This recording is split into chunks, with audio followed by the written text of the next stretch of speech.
Shalom. Welcome to the Jewish View. My name is Rabbi Nachman Simon with the Chabad House of Delmar, together with my co-host, Mark Veronich of Statewide News Service, jbiztechphilly.com. And as you can see, he's columnist for the Jewish Press. Right, I have a column called Albany Beat, which talks about how government relates to the Jewish community, or doesn't, as the case may be. And this week's column is about how the state is indifferent to kosher food needs at public venues such as the New York State Fair and the Saratoga Race Course, and it should be. And I advocate for them to get on the stick and to get some kosher food in the in these state venues. So hopefully that'll work. Hopefully. And who do we have today, though? Okay, who do we have today? Well, we have two very special guests, two of my favorite people in the Jewish community. Adam Selsley, he's the Scoutmaster for the Jewish Boy Scouts of in this area, Pack Troop 18, Troop 33. Troop 33. And then we have Jesse Weinstock, who's the Cub Master of Pack 18, Yes. 18 Chai. All right, and you're both with the Twin Rivers Council. Correct. So that's the overall arch. And then there's another umbrella above Twin Rivers Council, which is like a Northeast Council. From the Boy Scout standpoint, from the council, it goes to national. What you're thinking of is on the Jewish Committee on Scouting. Okay. There's a Northeast Regional Jewish Committee on Scouting, which is part of the National Jewish Committee on Scouting. Okay. Which is kind of related to us only because we're a Jewish unit. Right. You know, usually we see that Jewish and Boy Scout or Cub Scouts to a lot of people are just maybe an oxymoron. You know, they don't think of Jews, and here you are, Jewish Boy Scouts and Cub Scouts. So how do you feel that the Jewish community works with the Boy Scouts? You know, people think it's like you know, oh, you're a Jewish person, a Cub Scouts, oh, you go out to the woods, it's duty, you know, you go to the Catskills, that's what you do. You don't go to the dig in the dirt. But what do you say? I actually grew up in an Orthodox pack and troop out of Massachusetts. Right. And I found that all of the religious components of Judaism were very well respected growing up. And that's what we try to accomplish here with our pack and troop now, is we try and make sure that we teach the kids that are in our pack and troop about the scouting way of doing things while keeping a Jewish perspective on things. Do you reach out to Hebrew Academy or Maimonides Hebrew Day Schools to see if, you know, the students there would want to become part of Scouts? We've tried in the past, yes. And they are happy, or are they welcoming? Or Some kids, I know that there's some of our kids have their own Cub group. I don't know. We get, actually, a number of our kids come from both Hebrew Academy and also from Maimonides, but we're trying to market ourselves as a Jewish community unit. So you're also looking for the unaffiliated? Unaffiliated, plus, or not going to the day schools, but are in the public schools. Secular education? Correct. Right, okay. So no, I see that you have a Jewish star on you. Is that an official part of a Boy Scout uniform, or you just threw it out? No, this patch actually comes from the Northeast Jewish Committee on Scouting. They have a conclave every year, and this was this past year's patch. But that's part of in a way, part of the uniform. Yes, this is part of the uniform. You're not out of uniform wearing a Jewish star. Where was the conclave this year? Was in the, Say it on there. Okay. It's somewhere usually, in the woods. It's usually held in New Jersey or parts of New York. Alpine Scout Camp on the New Jersey-New York border is a common place to hold it, because the Northeast Regional Jewish Committee on Scouting encompasses basically all the way up to Maine, right, and down to D.C., Virginia, and so it's a big area. Right. Yeah. So to try to capture as many of the leaders of the Jewish units, as well as council executives who want to learn a little bit of how to serve Jewish Scouts, they tend to have the annual conference somewhere in the Sure. midpoint. Makes sense. I hope How many scouts are you talking about? How many attend? for the Conclave? for the conclave for the Yeah. conference. Usually, in terms of it's adult leaders in this case, and so you're talking typically 100+ leaders from all over the Northeast. It's a very well attended Yeah. event. Now, I often see the Jewish Boy Scouts on Memorial Day parades and other Veterans Day parades. Yes. Correct. And that's pretty significant that you have your own section marching down Washington Avenue or Central or wherever they march. Yeah, so Yep. to tell us some of the things that you do with the Scouts, that the Scouts do to get badges and. I always like to say, what do you like to do? Because there's usually a badge or something out there to do that. That's kind of the heart of scouting. But as Jesse pointed out, we try to put a Jewish perspective on things. One of the elements of scouting is service. So when we do a service project, very often we'll go to Daughters of Sarah or to work with one of the synagogues. With our charter organization, which is Jewish War Vets Post 105, Right. that's where we get involved a lot with making sure putting flags out on the graves of the Jewish soldiers for Memorial Day, and we often march with them for the various It's all parades. marked up, the Jewish graves. You know exactly where, because I know I've been, obviously as a rabbi, I go to the cemeteries, and I mean, I don't have a map of wherever, I see someone passed away or died or was killed in D-Day, I know, in one of the synagogues, but, do you have it all documented? The Jewish war vets have a map that they keep. May not be 100%, but we do our best to get out there and make sure they're remembered. Mm-hmm. In addition to that, we do what scouts do. We camp, we hike, we cook. Where do you hike? What do you like to? I mean, because I like hiking. And do you go to Camp Dippykill? Do you go up to the Adirondacks? Do you do Thatcher? What do you do? It depends upon if it's the pack, we'll tend to stay a little closer to the region, go up to Thatcher Park. Or Five Rivers. Or Five Five Rivers Rivers in Delaware, and do some of the trails there. With the troop, since you've got the older boys, you can go out for a little longer time.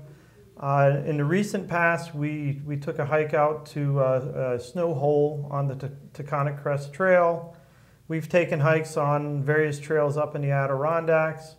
What's the age range for the Boy Scouts? Boy Scouts is grades 6 through 12, so you're talking 11 through 18. Mm-hmm.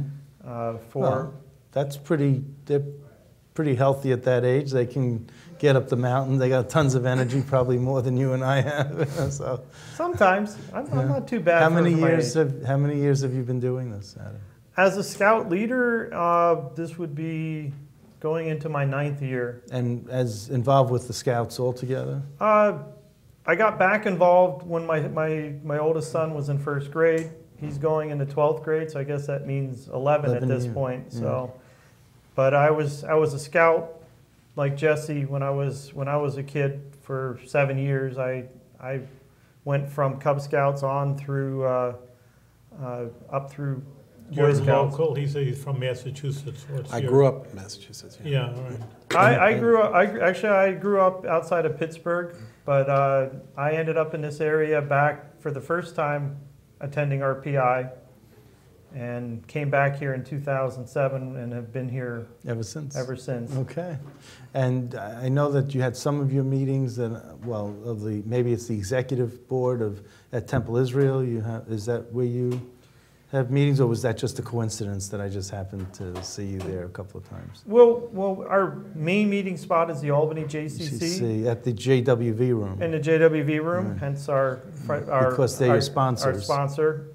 But we'll meet at other locations as needed and try to make it convenient for our members to get there, whether it's for an adult planning meeting or for a meeting for the youth. In When fact, you say West Albany, are you taking in your troop only in Albany, or Schenectady, Troy, or? Anybody? Because I know that the, Jewish community is so scattered around the Capital District. I know we have scouts going all the way to Albany that are coming to the JCC. yeah. I live in Colony, Yeah. Okay. and we're not going to turn anybody away. Right, right. So How far do they come? Are they from Columbia County? Do you reach out to all the synagogues? And We haven't reached that far yet. We've had scouts from the Schenectady area for sure. Trying to reach out to we'd love to Troy? reach out to Troy and such. Well, B'rith Shalom in Troy has Sunday school. They do have younger students, Yep. involved. So maybe that's something that There certainly are getting to be more opportunities Yeah. with some climate changes. Okay. Our limitation, a lot of times, it's not that we limit, it's more having parents, asking a parent to drive their son down to Albany for an hour-long meeting when it's an hour, they're an hour away and they've got homework is tough. Right, uh-huh. But if there's any youth out there who want to get involved but would prefer to do it with a Jewish unit as opposed to A secular unit. a secular Secular unit, unit, that's why we're here. Could you Skype them in to your meetings? Scouting's very hands-on. It's Yeah. very hands-on. Okay. Even for the meetings too. That being said, though, as unit leaders, our job is to provide opportunities. We're not out there saying you got to be at every meeting Right. in order to play with us. Okay. It's the meetings are there as an opportunity to work on advancement, to get to know the kids, to know a bit what's going on. Unlike sports, where a coach will say, "You missed this practice, you're not playing." Mm-hmm. That's not how we work. That's not your style. No. No. Okay. So we'll provide an opportunity for a meeting, for an outing. If they can't make it, they can't make it. But Yeah. Let me ask you, you have the Jewish Star and your Jewish leaders. What functions do you have in the meetings or activities? I mean, you say you help out, for example, does there, that's good, but any on the hands day-to-day meetings, there's anything like the Jewish holidays, hey, Passover is coming. Oh, absolutely. And Speaking of Passover, we Yeah, have new what do you badges for Passover, and they even have the Can 10 you show it plagues. to our viewers? The 10 plagues. I don't know if it'll No, show that- up. I won't show A up little very bit, all right, so they see something. You know. Show again, maybe because it's close up, it'll be a little bit, you can see a little better, all right, you can see something. Here, let me try to put it closer. No, all right. We'll lift it up. Yeah, Lift it maybe. up. Yeah, there you But go. while he's All right, showing whatever. that Yeah. that's what Jesse was getting at is that we put a spin. We'll do similar things as a non-Jewish or a secular unit would do, but we put a Jewish spin on it. There are a lot of activities. One of the one for the Cubs. There's a what's called an achievement, or there was. They've made some slight changes, and I don't know if this still is Okay, part of it. But but, the yeah. example is that it was called handicraft, and they needed to make puppets. Actually, showmen. Sorry, they needed to make puppets and put on a puppet show. So what I would do with the scouts at that is usually I would do that around Purim. Mm-hmm. So I would have them they would make their Esthers and their Mordechais, and they would put on a little Purim spiel. So it's a way so they would do the scout, Right. they would learn about the craft and how to make something, but then we would, Incorporate into a Jewish idea, that's what I was asking, perfect, And exactly if that I you- was saying. And if you were more of a Cecil B. DeMille, you would have the Passover and all the other puppets and and all the Jews coming to the sea and the sea we're opening. we're ready for my close-up. That's right. that's what my Seder looks like anyways. Okay. So Jesse, tell me what you do and what the age range is for the folks in the Cub Scouts. The Cub Scouts is Right now, it's first grade through sixth grade. Okay, so it's 5 to 11 or 5 to 10 or Yeah, ages? something like that. So that's And difficult age. Those are difficult ages. It's a very They're not diverse focused. age group. They're not focused we as do much. we do try and keep them in their own age groups. If as we grow the pack, we would like to separate out the different age groups so that they can work on their own advancement. Each age group, each grade has its own advancement set. So it's a lot more structured. The younger you are, the more structure there is. The Cub program actually just got totally rewritten this past year. Oh, tell us about it. I'm still learning about it, but Tell us what you learned so far. it's a lot more interactive and hands-on. The program previously had been a lot of talk about it with less go and do it, and now it's a lot more structure around build up to go do something. So you're going to go visit a TV studio. So you're going to learn about what makes a TV studio, and how all of that works. You Come can to our bring them TV here video, anytime, yeah. You Put them on the Jewish Jew over here. We may take you up on You that. could bring them here, a class trip or a scout trip here, that's for sure. I'm sure we'd be happy to take you up on that. Oh, great. So that's excellent. I like that also hands-on. I always said that even in school, my kids are learning about the Revolutionary War. It says, what do you have to learn about it? Take them up to Saratoga, and you'll Show 'em. relive it, Yeah. and they'll remember it better. They'll live it. They'll feel for it. So I'm always an advocate. I mean, Judaism is like that also in general, just hands-on and do it and Well, look at it. when we have our Kosher Fest shows, maybe we can have an audience and we can hand out the food. I'm not sure people would like that over here. That's all. With a number of teenagers, they would not have any complaints. But one of the other major changes in the past, the Cub program and the Boy Scout program, there wasn't as much interaction until the boys were in what's called Webelos, the fourth and fifth graders.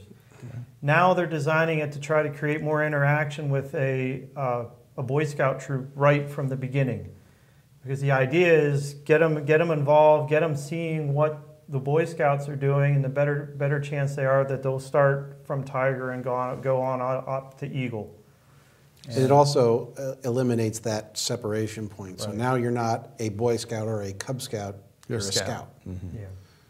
They used to have separate oaths and laws that the boys would learn. Now it's just the Boy Scout law and the Boy Scout oath that people have heard, the 12 points and so forth.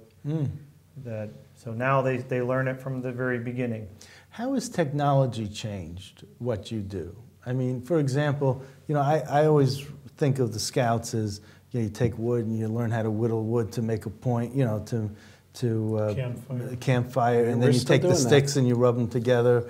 But, I mean, like I said, why don't you Skype them in, I mean, how has technology changed where you can, for better or for worse, just how it's changed? Has it changed at all? I mean, you still tie a knot by yourself, you still The skills, start fires by yourself. the skills that you learn in general don't change. Maybe how you interact and communicate with the Scouts and the parents obviously has changed. A lot more email, more texting. Some units go to Twitter and other social media. You haven't yet. Not Twitter. We do have a Facebook page that we utilize to some degree. Probably need to hone it to a bit Okay. more. This may end up on that link to the YouTube. Will end up on that Facebook page, given that we have permission to do that. Yes, you do. But Yes. No, what I'm saying is that so that's good that you have Facebook and LinkedIn or other social media aspects that you can stay in touch and make it more user friendly, Maybe even a for the badge people, use a computer or even for people who are The- who are further away, like you were saying before, Adam. It takes time. But what I was wondering about is that I guess if you want someone to build a website, make sure they're under 15 years old, and they really get into it. So maybe as a project for the Scouts? I mean, maybe building a website? I mean, is that something? There are a lot of scouting technology advancements. There are. There's computers, there's programming, there's photography, electronics.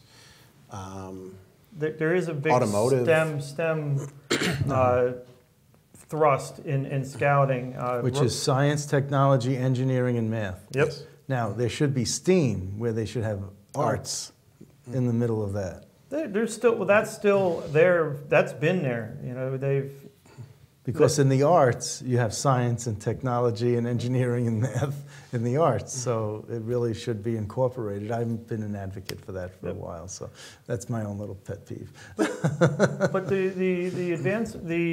what you can work on and learn has evolved. You know, when I was a scout, there was the atomic energy merit badge. Now it's called nuclear science. But in addition, now you've got things like geocaching. Geocaching? Geocaching. If you're not familiar with it, the short answer to that is a high-tech treasure hunt. Okay. So geo means for geotherm or Geo as in like Earth. Earth. Cache as in like CACHE is a treasure, a trove. Okay. A box. You use your GPS to go hunt down something. Yep. Oh yeah. Okay. There's robotics. There's a whole bunch. You know, they've revamped the. It's no longer computers. They've now got programming, and I can't recall what they split it into, but it evolves. Yeah. Along with that, you still have there is actually an arts merit badge. There's wood carving, leatherworking, photography. I remember the lanyards. That they had to make lanyards, you know. That's when Radio Shack was Tandy. Yes, that's probably part of the that's part of the leatherworking merit badge. Yep. The way I always when a scout says, "Well, what can I learn, or what can I get a merit badge in?" and I said, "What are you interested in, or what do you want to learn more about?" And that's really what things like the merit badges are about. But when I was 7 years old, I didn't know what I wanted to learn more about. Well, that's Boy Scouts. The Cub Scouts is Cub Scouts is a lot more structured, a lot more organized from the what you can do. See, what I wanted to learn more about was how to get out of school early. Yeah. And I got out of school at 16 when I went to college at UAlbany at 16. So I learned how to get out of school early. So, but that was, you know, I accelerated, you know. So that was part of my desire. But what do the kids tell you these days? By Cracky, what do these kids tell you these days? It's all over the map. Each kid is got their own path that they want to travel, and the scouting program gives them the flexibility. In each stage of scouting, there's some things that you have to learn, and some things that you get some choice on. It's very similar to college with requireds and electives. You know, you have the things that you got to do, and the things that you can select from a wider variety. But back to the Jewish thing, there are Jewish badges, I remember. Aren't there things that are... There's a number of things. There are some things that you emblems, can do that's yes. very Jewish-y, and you can get a badge for... Through the Jewish Committee on Scouting, which is... I'm not going to... It's a related group, but it's not it's not like being part of the troop. You can earn emblems. All the religions typically have some sort of religious emblem, but the Jewish Committee on Scouting has different religious emblems that the boys can earn, and there's different ones for age-appropriate levels. Anywhere from the Maccabee, which is the youngest kids, and it's very, very basic kind of information about that helps them research and learn a bit more about being Jewish.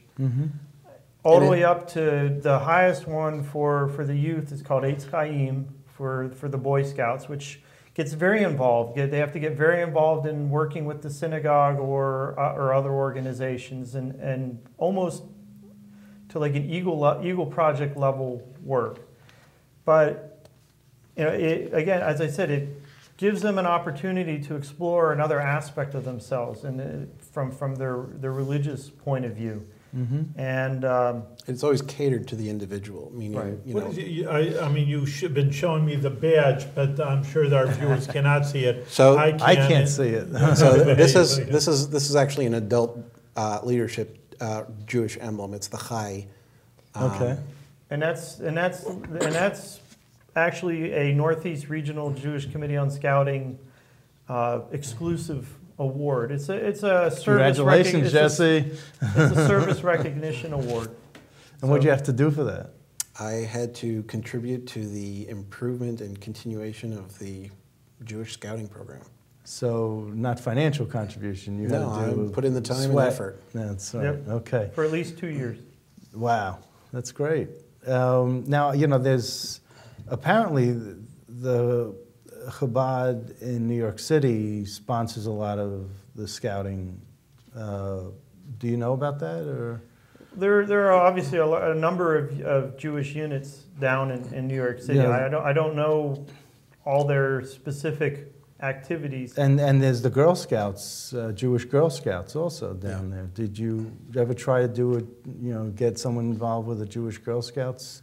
Not you, but I mean, find someone, maybe your wife or someone, to do what you're doing. Hey, it's good enough for you guys to do it. And One of the members of our pack and troop actually does run a Jewish Girl Scout group. locally? Yes.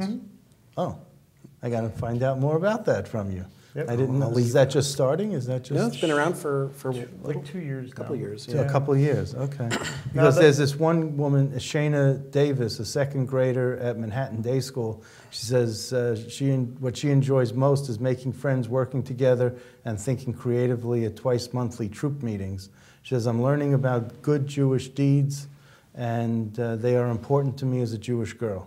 So, you know, it gets, you know, and then on the website, you see that the National Jewish, you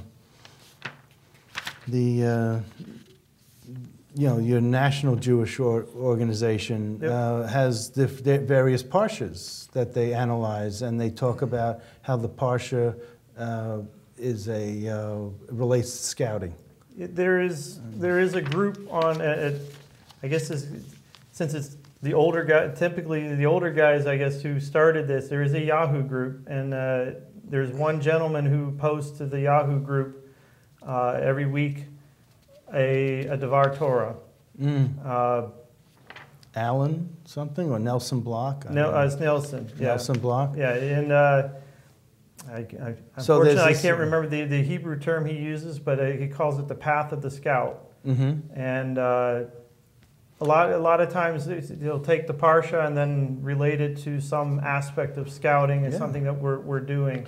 And do you pass that along to your scouts, the people in your troops? Do you? At times, You yeah, do that, and yeah? we certainly encourage them to sign up for the Yahoo group so that they can Get it on their own. How Yep. many you know, again, I go with numbers. How many Jewish scouts would you think? I guess even in the Northeast, do you get together when you're the leadership, and how many kids boys are you really dealing with? Must be a lot in New York City. Well, you know, that's a harder Because you question don't to know. answer because you know our unit is all Jewish, but there's still a Right. lot of Jewish scouts who Right. belong to other units Yeah, within so it's- within the council. The troop, when it goes to Boy Scout, goes to camp in the summer. We've been going to a camp where they have for the first 2 weeks kosher food as well as it's Shomer Shabbat. And represented there, and this is just a few troops. Again, you know, well, you're looking at probably 60 to 75 That's a boys lot. at That's a lot. any given time. So that's a lot. Actually, a lot of them come from his Yeah. his old troop. It's actually his old scoutmaster who's In spearheaded that. Yes. Okay, so in the last few minutes, I'm not going to embellish on it or whatever. How many Boy Scouts do you have? We, unfortunately, right now, we only have 7. And how many Cub Scouts do you have? Only about 5, right? Yeah, about 5. Okay, and there are ways of growing that. So, you This know, is I'm one of sure I wish you. Said, let everybody know that there is, because Right. it's important. Because, like you say, boys maybe go into, You know, they don't even think that, well, you have to be a Jewish person, but you can grow as a Jewish Boy Scout, and that's important. And there's a lot of life skills that you learn as a scout. You know, I look at it like handwriting these days. You know, a lot of people are against learning handwriting in elementary school. And, you know, if nothing else, it's teaching children hand-eye coordination. So it's still a useful thing to learn, even if you never get good at it. Yes. But it's still something that they should be learning. And, you know, scouting teaches a lot of really good life lessons, and it teaches you how to be a good person. And it's very well aligned with a lot of Jewish philosophy as well. All right, excellent. You're doing it. We're out of time, but you're doing great work over here, Adam and Jesse, and continue good work. And like Mark says, to expand and be successful and do it with good health. Adam, Jesse, much success, continued success to you. Thank you. Thank you.